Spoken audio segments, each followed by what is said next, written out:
Correct. This is the 10th time that I'm participating in the bathhouse readings. And I will say it has really opened up a completely new and different intellectual universe for me. I've learned a lot, and all the more do I feel embarrassed that it is the 10th time and I still don't speak any Russian. I mean, I'm somehow handicapped and I feel bad about it, and I apologize about it. And I hope there will be one day after my retirement, perhaps, when I can finally come back and speak some words in Russian. By the way, it's the 10th time you apologize for not talking Russian. Probably, but with different modifications, it gets worse and worse. So last year, this is new, for the first time in a decade, I couldn't participate in the colloquium because I was teaching in Santiago de Chile, and this was just the same weekend, the first weekend of April. And this time, this year, would almost have been the second time that I couldn't have made it, because as some of you know, there is a pilot strike by Lufthansa, and it's very difficult to cross Central Europe these days. So I was at Frankfurt Airport yesterday, and for the first time in my life, I was born close to Frankfurt. I saw Frankfurt Airport completely empty, and I want to say and express my gratitude to Alexander Suslov. Without his help and his logistic genius, and I'm not exaggerating, I wouldn't be here, which maybe would be better for you, but would be worse for me. Talking of traditions, maybe that is also the 10th time that I'm saying that I try to approach the topic that you have chosen from the least politically correct possibility, from the least politically correct perspective.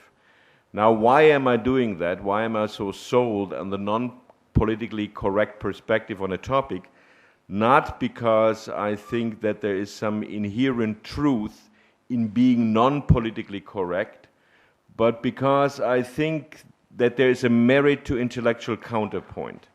If you take the opposite approach, and normally within the humanities, at least in the United States where I'm teaching, most of the humanists are extremely politically correct. So if you take the counterpoint approach, if you do what I like to call riskful thinking, you do not necessarily arrive at truth, but you normally produce a more interesting discussion. So it will be for you to do something with what I have to say from this non-politically correct perspective. Now, the topic that I've chosen that is so deliberately non-politically correct on slavery is the phenomenology and the question of the sweetness of slavery. I mean, you probably all got it when you read the title. Is there something for those involved in slavery and something for those who observe slavery that is appealing, secretly appealing to the state of slavery, different from an egalitarian state? Is there something appealing to slavery? This is what I'm referring to by the sweetness of slavery. And by having this title with the question mark, but also as an indicative, I'm supposing, that's my working hypothesis, that there is something appealing to slavery. That's what I'm referring to by the sweetness of slavery. Now, what will be new, Irina, will be that the talk will be as short as possible. It has short, eight extremely short reflections that will lead from the first question: why is the research literature and slavery normally so boring? This is something that Impolsky and I agree upon. To the final question, whether there is something inherent, some remainder, some leftover of that sweetness of slavery in the present day political situations, not only situation, which I believe is the secret question that drives this colloquium. What is left of this sweetness of slavery, of this appeal of slavery in the present day political situation? So part one. Why is the literature on slavery in general, the research on slavery, so boring? I mean, you have probably made the same experience if you have prepared a lecture for this colloquium. You have looked up the corresponding websites, you have gone to the library catalog, and you find few titles that are promising. I mean, there's research covering certain phenomena. There is endless research in differentiating slavery in Russia, slavery in Brazil, slavery in the United States. There's a lot of anecdotal knowledge accumulated, but there's hardly ever a title that captures you because it has an intellectual or a philosophical promise. Now, why is this so, I was asking myself. And my answer, my tentative answer would be that the topic of slavery, intellectually speaking, is at the intersection between political indignation on the one hand and moral indignation on the one hand, and a double absence of interesting historical documents on the other hand. So when you talk about slavery, you immediately feel you have to say that slavery is a bad thing. Now, is there anything more tautological than saying that slavery is a bad thing? So you have to be indignated about slavery, but that doesn't produce any discussion. That just produces tautology. But if you don't do that, you feel bad about yourself. So this is the first problem. The problem about the documents goes like this. I mean, for the last 200 or 300 years, not only within the Western tradition, those who were in favor of slavery or those who were practicing slavery had every good reason not to talk about it. I mean, Thomas Jefferson being a good case. He was in the American government the anti-slavery champion, but throughout his life he was holding between 100 and 120 slaves in his private property in Monticello, close to Charlottesville, Virginia. You can still see his house there. But he never talked about it. He never talked about slavery except in an Enlightenment mood. So we do not know what he really was thinking about the slaves. And on the other hand, of course, and for good political reasons, practical reasons, so to speak, the slaves were illiterate. So they literally had no possibility to leave any traces, any personal traces, about how they felt about their existence. So what you have then when you talk about slavery is the obligation to moral indignation on the one hand, which is already boring, and a lack of interesting documents on the other hand. That's the first point. That makes the topic both challenging and difficult. In the second place, there's also a problem with the definition of slavery. Because, I mean, if somebody asks you on the street, how do you define slavery? You will, of course, say this is the absolute denial of agency. Agency in the sense of German Handlungsfreiheit, freedom, independence to act. But if you look closely to it, you quickly realize that such a thing as an absolute absence of agency does not exist. I mean, even a slave in the worst position has certain tiny dimensions of agency. And on the other hand, sometimes we talk about slave labor for people who have full political agency. I mean, if you are exploited in your work, you can talk about slavery. But so you have an enormous internal differentiation within the concept of slavery, and that makes it very difficult to talk about it philosophically. I mean, I completely agree with Jim Polsky. The most interesting starting point, in a way, is Hegel, but if you go the Hegelian point, presupposing that there is one concept of slavery, you somehow undersell the topic from a historical point of view, and this is another problem. So my third point, you see I'm going quickly. My third point, you're counting, it's going to be 8, I know that for sure. My third point is the proposal of how to approach the topic from a different angle. We are normally told, but I think this is a legacy of the ideology of Enlightenment, that what we are supposed to have achieved since the 18th century, since Enlightenment, namely agency, liberty, equality, is natural. Now, the point I want to make in my point 3 is that there's nothing less natural than agency, freedom, and equality. So I want to emphasize, and I propose this colloquium to emphasize, in order to get an access to slavery, to emphasize the improbability of the opposite, to say, in all historical societies that we know up until the 18th century, until deep into modernity, slavery was completely natural. There is no society without slavery. So the great cultural achievement, the achievement of civilization, the improbable achievement of civilization, is precisely agency, freedom, egalitarianism. My starting point would be to say that normally, and that includes ourselves, if you experience other people, your starting point is always a difference. You talk about other people, you see a difference, and by doing a difference, you establish different levels. So I would say the starting point, the natural starting point, if one can use the word natural at all, in perceiving and experiencing other people is precisely an ontology of difference. As one important document in that sense, I wanted to give you the most famous quote about slavery in the Aristotelian Politeia, where you see that for him it's natural to start with hierarchies. The first perception of the other is always a hierarchy. You relate to the other either as superior or as inferior. Naturally, you don't relate to others, even in our everyday, as being equal. So I'm quoting from Politeia, where then there is such a difference as that between soul and body, or between men and animals. That's the first distinction. So there's a difference, the distinction between men and animals, as in the case of those whose business is to use their body and who can do nothing better. So those who predominantly use their body and cannot do anything better than using their body, they're associated with animals. The lower sort are by nature slaves. Those who above all use their body are naturally slaves, and it is better for them, as for all inferiors, that they should be under a master. So there is a natural difference, and it is only natural and better for them that they should be under a master. For he who can be, and therefore is, an other's property, so it is natural to be an other's property, and he who participates in reason enough to apprehend, this is why he's not completely an animal, is a slave.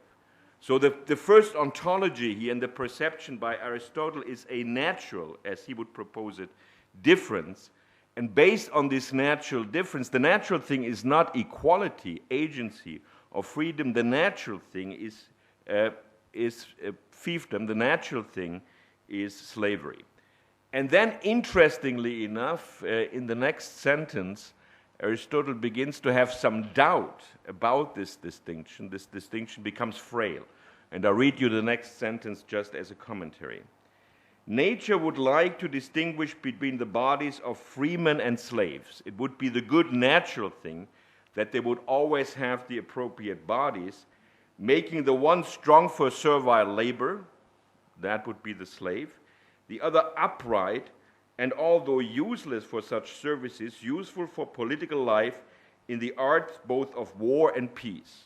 So he would like to see from the outside immediately, this is somebody born as a slave, and this is somebody born for a superior position. But the opposite, unfortunately, often happens, says Aristotle, that some have the souls and others have the bodies of freemen. Yeah, so, I mean, he presupposes that there is a natural hierarchy, and unfortunately, in the everyday perception, it sometimes gets diffused. But nature, this is the important sentence, nature would want us to be naturally different. Now, how improbable a cultural achievement, equality, agency, and freedom is, you can see if you read some of the 18th century arguments through which the abolition of slavery was achieved. You will, in the first place, see that they were of very different nature. They converge very strongly, and they are sometimes very far-fetched. So it is actually not completely easy to make a quote-unquote naturalistic argument against slavery. I give you a first quote. Yampolsky was already talking about that implicitly without quoting, and that is from Adam Smith, The Wealth of the Nations.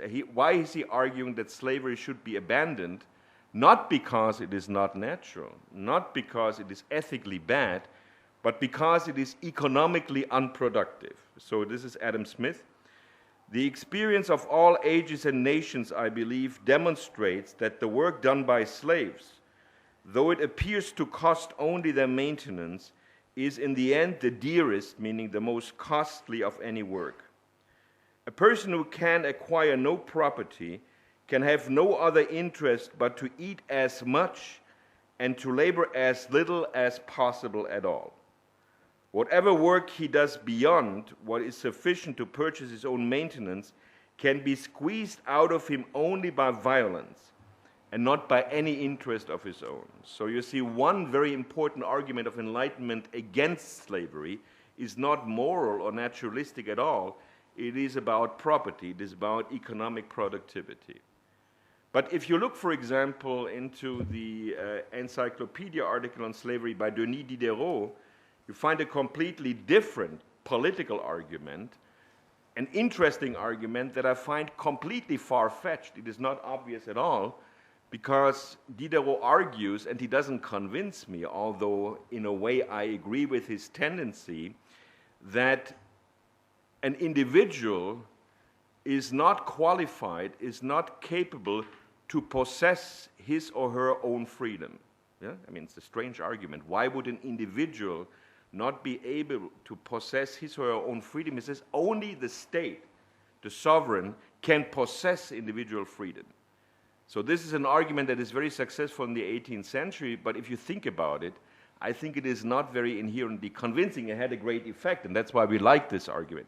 I quote Diderot: "Not only can there be no property rights, properly speaking, in persons, so persons cannot have property rights of their own freedom, it is an offense against reason to think that a man, an individual man, who has no power over his life, but who else would have power over his life, can give anyone else, either by consent or by convention, a right that is not his." So you see, the sentence is that as you do not own your own freedom, for some reason that he doesn't name, you're not qualified to own your own freedom, you can also not give it away. And then he says, every citizen's liberty is part of public freedom.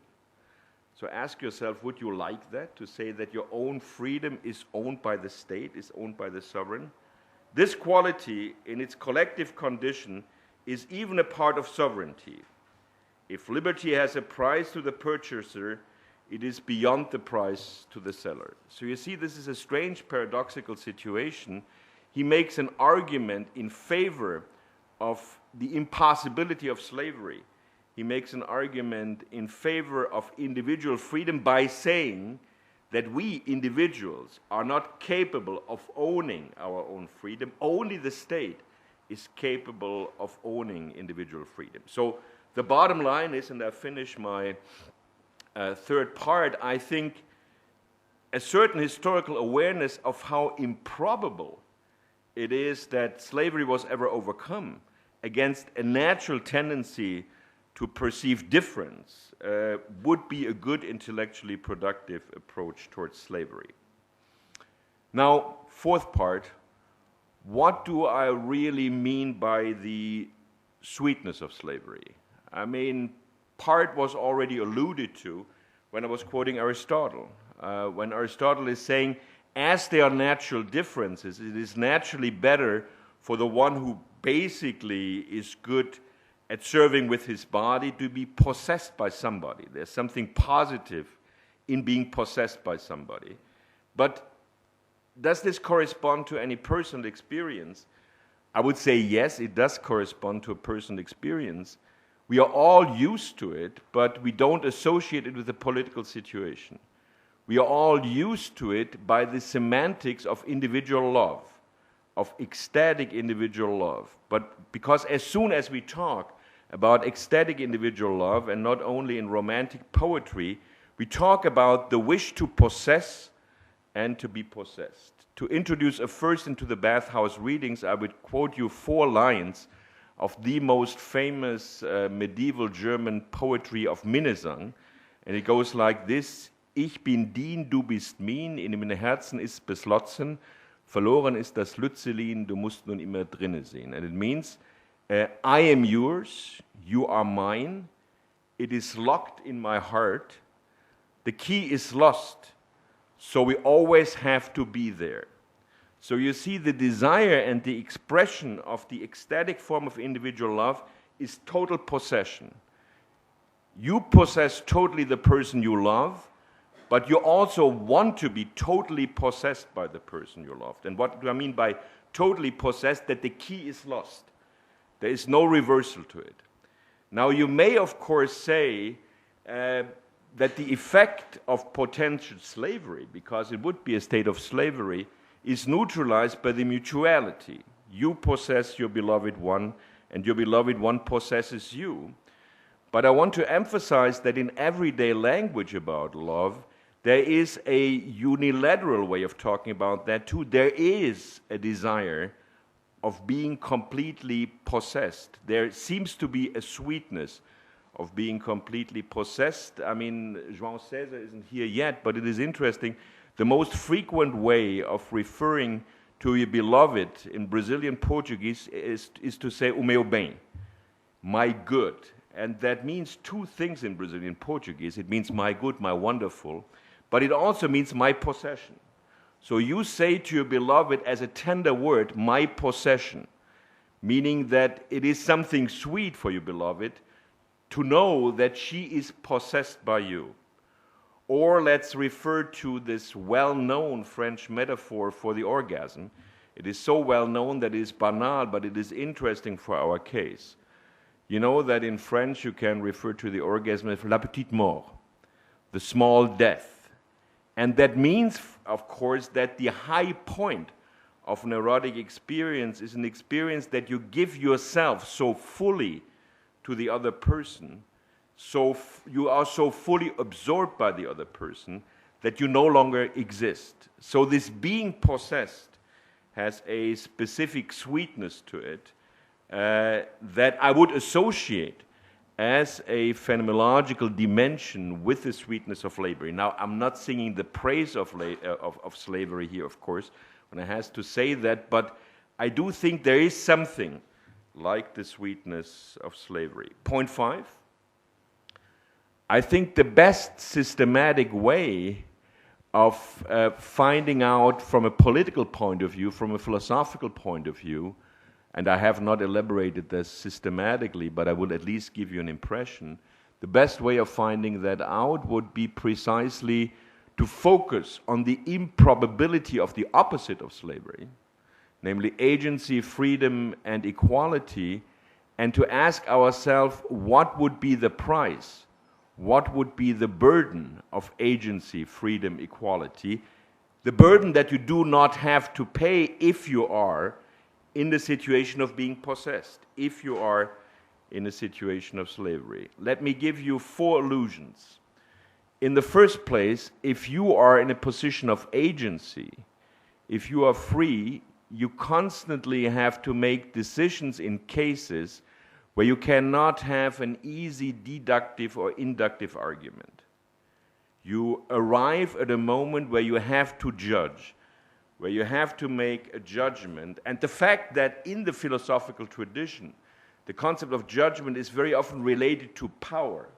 Kant's power of judgment shows you that there is a burden in constantly making judgments. So if you are a slave, you don't ever have to make judgments, and that makes your life easier, that alleviates your life.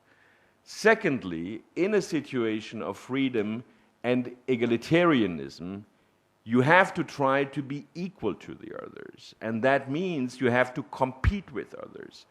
And that means you are, and this is negative for intellectuals in our intellectual language, that you have to be in a situation of competition. And being in a situation of competition is a stressful situation. Whereas if you are a slave in a quote-unquote natural hierarchy, you don't ever have to compete.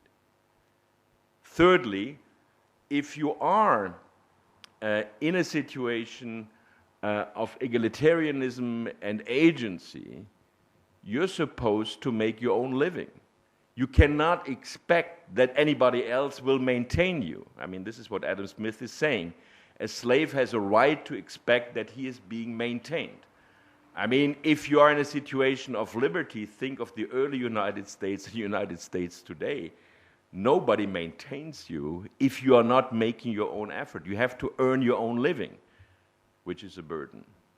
And finally, and I think this is once again interesting in the way of intellectual language today, if you are in a situation of agency, egalitarianism, and freedom, you are not allowed to be in any symbiotic relationship.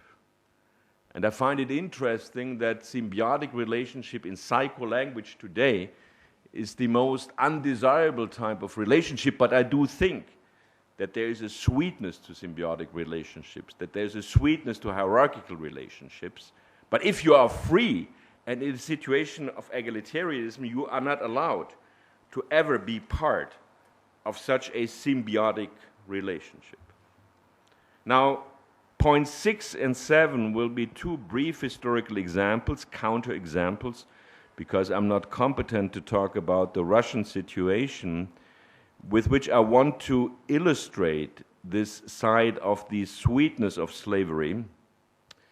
Once again, not because I want to argue that we should return to that state, but in order to open a discussion of how difficult it is to ultimately overcome slavery, because there is an inherent appeal and sweetness to it. My first example is Sally Hemings, a slave, and Thomas Jefferson. And it is a story that goes between 1795 and 1826. So there was a slave relationship. I mean, Sally Hemings this was the language in America those days, the concubine of Thomas Jefferson for plus minus 30 years. We did not exactly know when it was started, but we do know because this was the first child that she has of Thomas Jefferson. And it was only found out by DNA tests a few years ago. Only since DNA tests a few years ago, we know from the present-day Hemings family that they do have Jefferson genes. So until very recently, it was impossible to prove that this relationship ever took place. Okay, so in the first place, it is a very typical case for slavery as a historical case, because on the one hand, the case starts out with indignation. The first time that it is mentioned that there might be an erotic relationship, a sexual relationship between Thomas Jefferson and one of his slaves was in 1802 when Jefferson was president of the United States, and it produced a huge wave of national indignation. So no judgment was made. It was just one party against the other party. And it would be a fantastic case to show how moral and political indignation is intellectually unproductive.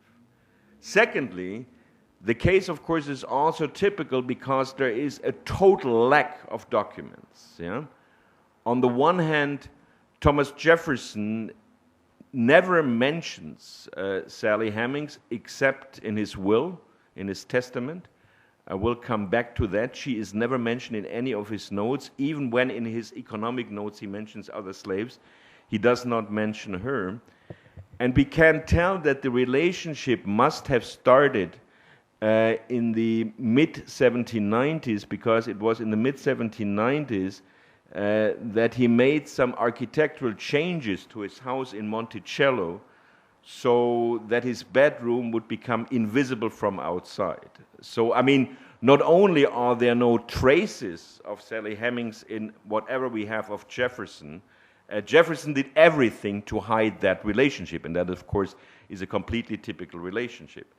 On the other hand, we have no traces of Sally Hemings, of her experience, because although she must have been a very skillful woman, she was trusted with certain tasks in the education of Jefferson's children. She was very good at needlework, but she was, of course, illiterate.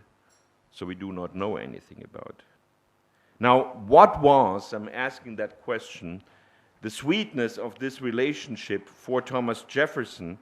And we do know that Thomas Jefferson had an interesting conception of slavery.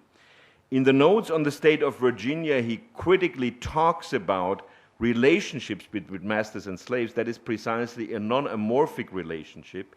And he very clearly spells out, 5 more minutes and I will make that, he very clearly spells out there's a passion on both sides. Quote from Jefferson, "The whole commerce between master and slave is a perpetual exercise of the most boisterous passions." Now that is important. There are passions on both sides. The most unremitting despotism on one part and the most degrading submission on the other. But the important thing is, and that is the implication of the sweetness of slavery, the most extreme submission is a passion too. You want to submit yourself. Now, what was the sweetness for Jefferson? We will never know what the erotic sweetness was, but we do know when Jefferson started having a relationship with Sally Hemings, he was about 50 years old. He was a widower, and he had read a book by a British doctor which said it is very bad for men in the age of over 50 to accumulate too much semen. So that is the nicest ideological description of eroticism. You have to get rid of your semen. So he had to find somebody who would regularly have sex with him. And that, of course, was ideal in the case of a slave. He could just say, you have to have sex with me as often as I need to not accumulate too much semen. So that is the only sweetness we know of Thomas Jefferson. I suppose there was more of it, but we wouldn't know. And what was the sweetness on Sally Hemings' side? We do not know anything about it, but we know one interesting thing. We know that Jefferson, in his will from 1825, he died in 1826, over 80 years old, which was unusual for the time. He liberated a number of slaves. He did not give freedom to Sally Hemings. Now, this is interesting. There are probably two reasons for that. One reason, and this is very interesting, in the state of Virginia, in the early United States, you were not allowed to free a slave over 50 years, because this would have meant you just get rid of your obligation of maintenance. Yeah?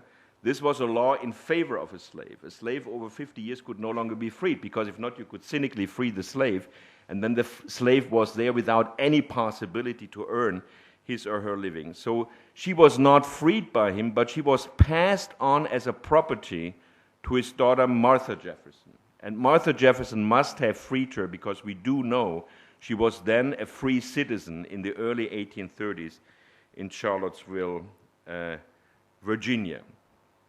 Another detail, and then I finished the Jefferson story. According to the law, the children between Jefferson and Sally Hemings would have been free, because the law was, if 2 times a white person had intervened in a genealogy, the offspring was free. And Sally Hemings was actually not 100% African American. She was the daughter of a black slave woman and of Jefferson's father-in-law. So the children between Sally Hemings and Jefferson would have been legally free, but Jefferson never declared them free in his testament. So this is interesting. So if you ask then, what is the legacy of such a case? What is the legacy of slavery in the United States? I would say a state of denial. A state of denial until the present day. Jefferson, on the one side, in the Notes on the States of Virginia, is the great champion of abolition of slavery, but he is a slaveholder. Then comes Lincoln, and you have a civil war that brings politically abolition officially. But after that, the situation of black people in many cases got worse, because they got out of slavery. Then you have the civil rights movement in the 60s, and you then feel the situation is finally taken care of. 2 more minutes, but it is not. 2 more minutes for the Brazilian case, and this is example number 7. Brazil, very different from the United States. Brazil was one of the last countries where abolition officially took place. It was the symbolic ending of the Brazilian Empire that had been founded in 1815 from an offspring of the Portuguese crown. So 1889 was the abolition in Brazil, but we know that the self-reference, the self-description of the Brazilian Empire was based on a specifically liberal, cordial relationship between slaves and owners. There is a specific word for that, and the word is cordialidade, cordiality. João César de Castro Rocha has actually written a book about that. So that there was a specifically sweet, mutually sweet relationship between masters and slaves was not only a fact in the Brazilian Empire, it was the central part of the self-identity. Now, this part of self-identity received an academic, a scientific aura by a book that was published in 1933. Maybe some of you have heard about the book. It is by the famous anthropologist Gilberto Freire, and the title is Casa Grande Senzala, Aristocratic Mansion and Slave Cabin. And this book tries to describe in detail cordialidade, and it tries to describe in detail and with documents the quote-unquote sweetness of the erotic relationship between a mature black woman and normally a young master. So in this book, if you want to read this book, it is a great anthropological book. It is a classic. It is a classic that has had a huge influence on Brazilian self-reference until the present day, but it describes above all the specificity of this erotic relationship, and this, I think, is the reason why Brazilians until the present day like to present themselves as originating in an erotic relationship, as originating in a relationship whose symbolic figure is umulato. Yeah? Until the present day, in most languages you don't use that word anymore. Until the present day, umulato, as the central figure of Brazilian identity, is proverbial. This has to do, and it has to be said in a year of a Soccer World Cup, with the fact that the first time that Brazil was successful as a Soccer World Cup, not winning the Soccer World Cup, 1 minute, that's enough for the Soccer World Cup, was in 1938, the Soccer World Cup in France, when Brazil ended up third for the first time, but made the sensation. Italy won that World Cup, but everybody talked about Brazil. And then Gilberto Freire is asked in an interview why Brazil all of a sudden is so good in soccer. He said, this is because it was the first time that we played with Afro-Brazilian players. And as long as we don't play above all with mulatto players, because o mulato é o verdadeiro brasileiro, the mulatto is the true Brazilian, as long as we do not play with mulatto players, as long as we do not play the style of cordiality, we cannot be successful. This is a legacy in Brazil until the present day, a legacy which was a great difficulty and has been a difficulty for the social democratic government of Lula and Dilma today.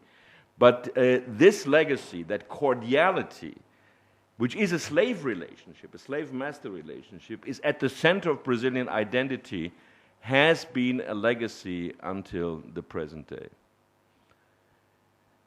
How does the sweetness, do these phenomena of the sweetness of slavery survive until the present day? Well, for example, you may have read in this country that 80% of the German voters feel the German politicians should cultivate more the political style of the president of Russia. They like this style that seems to imply a certain asymmetry. They feel that their own politicians are too much concerned about public opinion. I do think it survives. We can export him to Germany with pleasure. Well, as I'm not German, anytime. Maybe you get Frau Merkel then, whatever you want to get. I mean, after all, she had an Eastern German education. Secondly, I do think this is interesting. It survives. It survives in the expectation that the state has a basic obligation to take care of you. Yeah? I mean, there is a certain social democratic mentality in which the state takes over the role of the master in a slavery relationship. And I think it also survives, above all among intellectuals and academics, in this extreme prejudice against any kind of competition. Competition is naturally evil. Now, to say that competition is naturally evil, says the American citizen and myself, may be part of the legacy of slavery. And above all, I have to finish by saying I very much hope that you did not misunderstand my presentation as a pledge in favor of slavery. Many thanks. Thank you so much. So we still have perhaps 10, 12 minutes for questions and comments. Catriona. I'll ask the question in English because I'm familiar with the literature in English. First of all, thank you. That was interesting and provocative. But if I may say so, some of the arguments were very familiar because the sort of contrast between libertarianism and paternalism is, of course, a sort of very long-standing one in Western political thought of all kinds of different levels, and is extremely familiar, for example, in the literature relating to children, what to do about children, I mean, how children should be liberated, whether they should be allowed, for example, to choose their own parents, to choose their own religion, what the costs of that might be, and as I'm going to talk about the case tomorrow, extremely familiar also in the literature on the position of animals.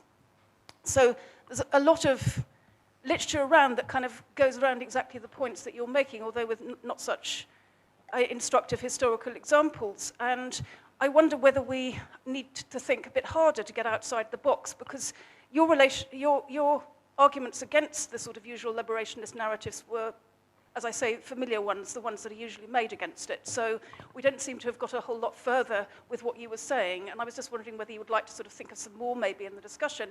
But to go beyond that, I mean, a couple of points that I think also need addressing. I mean, there was a lot of slippage in what you said between historical arguments used to legitimate slavery in particular cultures which happened to have slaves at the time, between arguments which have been made by historians since in order to, as it were, get themselves off the hook. I mean, I would say actually that the literature on slavery in ancient Greece is a lot more interesting than you suggest. It's much more paradoxical. It's dealing with very directly with the problem of the fact you take a thinker like Aristotle, who's traditionally seen as a foundational figure for democracy and is very obviously not trying to criticize slavery, but doing the opposite. I mean, you know, I could mention several sources on that. I mean, Garnsey's book, for example, Peter Brunt's work on slavery in ancient Greece. So there is that sort of side of things also. But I also think it's important to look more closely perhaps at the theological situation. And I mean, for example, the relationship with God, and it may not be a popular argument in this auditorium, but it does need to be addressed. Because, of course, the free will versus surrender argument is, again, extraordinarily important. And whilst in a kind of, you know, liberal Western city, and I would include Moscow as being a liberal Western city in that respect, certainly standing in this particular place, it might not be one that we find useful. I mean, it's certainly been one that has justified a particular type of paternalism, and I think was probably behind the sort of relationship that Jefferson had as well. So the notion of actually knowing better than people do for what is good for them, I mean, I think this is very often absolutely fundamental, and it certainly would have been fundamental to slave owners in the early 20th, early 19th century. And then there's finally also, I mean, the fact that, I mean, obviously you live and work mostly in the USA, and I do think the situation looks very peculiar from the rest of the world's point of view there, to be honest. I mean, you know, I think that the sort of apologetics which go on, I mean, this deep unease about the institution of slavery there is not characteristic. In a sense, I wish there were more of it in Britain, but of course we are a slave-owning society that just simply doesn't talk about this most of the time. You know, one of the things I thought about speaking about at the conference was what it's like to be in modern Britain and know that some of your ancestors almost certainly owned slaves. I mean, my mother's family suddenly got very rich at the end of the 18th century, bought a lot of extremely nice furniture, bought a mansion house. Where did that money come from? I know they had interest in the West Indies. I know they were also liberationists. It all seems to hang together. So, you know, whilst I don't want to sort of end on the kind of note of, you know, sort of really dealing with that, because I don't know how to deal with it. I mean, I think in the US we have a sort of situation which has produced a particular auditorium, which is perhaps not the auditorium that you would find in other places. So, I mean, I'm afraid that's rather rambling, but I mean, there are sort of two things, one of which is, can we really only get as far as reiterating the sort of, as it were, paternalist arguments against liberationism? That was my first point. The second is, shouldn't we sort of think more widely and sort of think about other areas? I mean, not just erotic love, for example, but, for example, theological presuppositions. And thirdly, I mean, is it possible that your entire take on the subject is shaped by working in a sort of, you know, West Coast US university, and perhaps it looks rather different in other parts of the world? Yeah, no doubt about, I mean, that's the hermeneutic 101, that what I'm saying is shaped by my intellectual environment. I mean, what can I do? The second point, your second point really, yes, I mean, there are zillions of other interesting topics one could have talked about, but it's also about 20 minutes. So let me therefore just go and try to state very clearly what my argument, and rather than my argument, my proposal for the further discussion would be a hypothesis. So my main point was to argue against the naturalization of agency, freedom, equality, and some other of those wonderful 18th century words, to emphasize as much as I can that they are extremely improbable achievements of Western culture, fantastic, highly appreciated achievements of Western culture, conquests of Western culture, but thereby, and maybe that is what I didn't say enough, they are permanently frail, they're permanently fragile, they're permanently in question, they're permanently endangered of falling back into another situation. And the question is, the question which is not a rhetorical question, but maybe one of the possible questions of such a colloquium is precisely whether this counterpoint of the sweetness of slavery is a necessary counterpoint in order to achieve a permanence of agency, equality, liberty, or whether we need to become more radical and need to eliminate them. That might be the theoretically more radical, more desirable situation, but that would be the dialectical argument. Is it not necessary to have, and to a certain degree, to tolerate that counterpoint of the sweetness of slavery in order to guarantee the long-term institutionalization, survival, success of what is precisely the opposite? Any other questions? Thank you very much. As I was listening to you, I thought that there could be two different kinds of sweetness of slavery to distinguish. I mean, two different two kinds of sweetness of slavery for the slave, not for the master. The first one is the sweetness of becoming a slave, and the second one is the sweetness of living, remaining a slave in slavery. The first one can be related to a situation of lovers that you have mentioned, which implies a beginning of their relation. And the other seems rather that of a child whose dependency on his parents has no beginning conscious for him. Who lives on and on independence. So there are two different sources of appeal of slavery that you said, which should be distinguished, even if they can combine in the life of a single person and of a single nation. No, that's a very productive distinction. Let me just turn it into my own situation. As you were speaking about the U.S. and how different the U.S. are in so many ways, the previous speaker, I mean, the United States, different from most European, Central European countries at least, are a country without mandatory retirement. And they're also a country where in whichever situation you work, what you will get in terms of a pension from your employer or from the state after your retirement is definitely not enough to survive.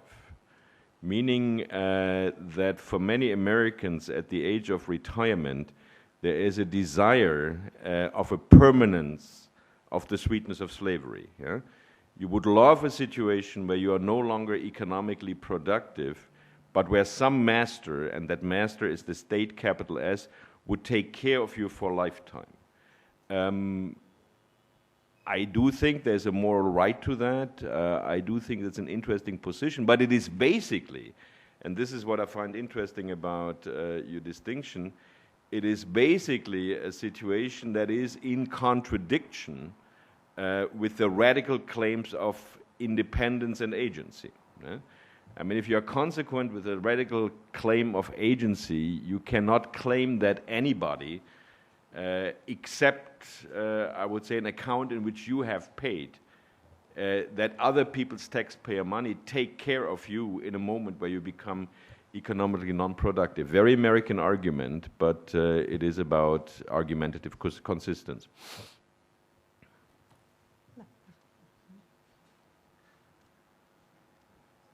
Thank you very much. Following a little bit from what Katriana has been talking about, I just wonder whether when you talk about agency, freedom, and equality, and you take them as the starting point, and then questioning the natural order of those categories, I wonder whether it's not actually a little bit like setting up a straw man for your critique, because the fact that these categories are not ahistorical, but they are more contextual they are not absolute, but there are different degrees to which they play out. If we take, for instance, if we don't talk about them normatively, therefore avoid the normative trap that you were talking about earlier, but we look at them in empirical reality, we always talk about a certain degree of agency, a certain degree of freedom. I mean, in my own work, I work with refugees and migrants, and that's why I'm here at this conference, because the modern refugee resettlement process, etc., quite often takes place of forms of modern slavery, right? And at the same time, nobody would deny the agency of the forced migrants, a degree of the agency. That's why these are, I think, quite well-rehearsed arguments. Thank you. I mean, if you, once again, I mean, this was, I think, my last sentence. If you thought this was a pledge in favor of slavery, obviously not. And it was also not meant to be a critique of agency, equality, freedom. No. The critique was against the naturalization thereof. I think one of the interesting streaks of discussion, arguments of this colloquium might be to talk about the improbability of those achievements. But by improbability, I mean that they're all the more to be appreciated, but they are more precarious than we normally think. And this could be the emphasis. So what are the temptations? What are the temptations of the other situation? We have a black and white situation where we have freedom, etc., etc., this whole register saying that's natural, that's what people naturally like to do. So we seem to assume that once you have established a situation where this is possible, it gets immediately established. But we know until deep into our 21st century, this is not the case. I would say the latest, the most recent round of disappointments is the so-called Arabic Spring. I said, okay, now they liberated themselves from dictatorial, totalitarian situations, and now everything is going to be better. Now, in most cases, things are not naturally better. And I would say, to just say, oh, you know, you once again had an evil dictator who was manipulating people, that is too easy. This is precisely what I would say a polymorphic situation, where what I was maybe too polemically calling, quote unquote, the sweetness of slavery comes in and plays a role. Precisely, it is very challenging, it is very demanding, it's a discomfort in many situations to embody agency, equality, and independence. And this, I think, is a perspective that we normally underestimate. So, I think precisely, and this seems to be the one point we certainly emphatically agree upon, there should be a greater awareness of these positive concepts as normative concepts instead of naturalizing them. Okay. Any other questions or comments? Okay, and so just say a few words, just probably one word. By the way, it's very interesting. You know, there were quite a lot of discussions in antebellum South, just a decade before the abolition of slaves. And there appeared a huge philosophical trend of defending, you know, trying to find philosophical ground for you know, with this natural cause of slavery. And they created quite a lot of interesting, I would say, sophisticated methods. By the way, many of them very much like you produced, you know, discussing the thing, this erotic the side of slavery, philosophical, and by the way, appealing to the Bible and to the moral conditions in a way. So I think it's rather peculiar and interesting. Of course, it's absolutely disappeared after the Civil War, but that was, you know, proliferating quite a lot of philosophical treatises, you know, finding the ways of speaking about slavery from this, you know, enchantment and, you know, positive side of it. And once again, I mean, one last time, because that may be my last opportunity, not by any means to reintroduce that as being appealing. No, the argument has to be, I don't like the word dialectical, but No, we understood it. No one suspects you. Yeah, good. Okay, then I feel I'm worth my fight. Okay. Thank you so much. Thank you.